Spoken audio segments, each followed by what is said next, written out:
வணக்கம் குருஜி. நேரம் நான் திண்டுக்கல்லேருந்து பேசுகிறேன். யாருக்காக ஐயா பார்க்க போறீங்க? அண்ணனுக்காக கொடுக்குறோம். அவங்க பெயர் சொல்லுங்க ஐயா. அருண் குமார். அவங்க பிறந்த தேதி சொல்லுங்க. 26 26 26/1.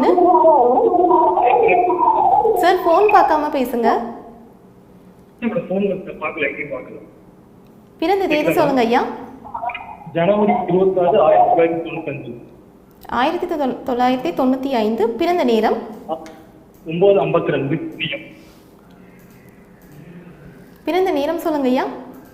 9:52 PM மதுரை. பிறந்த இடம் சொல்லுங்க. மதுரை மேடம். ராசி நட்சத்திரம் சொல்லுங்க ஐயா. அனுஷ நட்சத்திரம் கன்னிலக்கணம். என்ன கேள்வி கேட்கணும் ஐயா? அண்ணனுக்கு மேரேஜ் எப்போ கேட்குறது? அனுஷ நட்சத்திரம் கன்னியா லக்னம். ஆமாம் சார். செவ்வாய் சனியை பார்த்து கொண்டிருக்கக்கூடிய ஒரு அமைப்பு. 7ஆம் இடத்தை 7ஆம் அதிபதி பார்க்குறாரு. சுக்கிரதசை இப்போ ஆரம்பிச்சிருச்சு. சுக்கிரதசை கண்டிப்பாக சந்திரபுக்தியில் நடந்துடும். 11ஆம் அதிபதி இல்லையா? ஆமாம் சார். 3, 7, 11 தொடர்புகள்னு ஒன்று சொல்லுவேன் இல்லையா? சந்திரபுக்தியில் எழுதி தர உங்கள் அண்ணனுக்கு கல்யாணம். எந்த நேரத்துலையும் கல்யாணம். இப்போ உடனே டக்குன்னு இந்த மாதிரி ஜாதகங்களுக்கு எப்படி அமையும்னா, வந்தாங்க ஒரு 10 நாளில் பூ வச்சுட்டாங்க, 1 மாதத்தில் கல்யாணம் ஆகிடுச்சுன்னு அமையும்.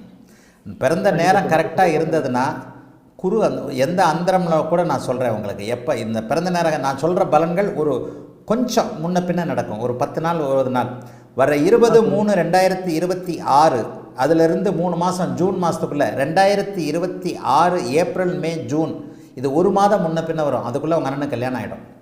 சுக்கிரதசை சந்திரபுக்தி குரு அந்த இடத்துல. ஏன்னா சந்திரன் 11ஆம் அதிபதியாகி 3ஆம் இடத்துல இருக்கிறாரு. குரு 7ஆம் இடத்தோடு தொடர்பு கொள்ளுகிறார். 3, 7, 11ஆம் அதிபதிகளோடு சுக்கிரன் தொடர்பு கொள்ளும்போது கண்டிப்பாக அந்த இடத்துல திருமணம் நடக்கும். வருகின்ற மார்ச், ஏப்ரல், மே, ஜூன் இந்த 4 மாதத்துக்குள்ளே ஏதோ ஒரு மாதம் கண்டிப்பாக அவங்க அண்ணன் கல்யாணம் நடக்கும். வாழ்த்துக்கள். நல்லா இருப்பீங்க. அழைத்ததற்கு நன்றி.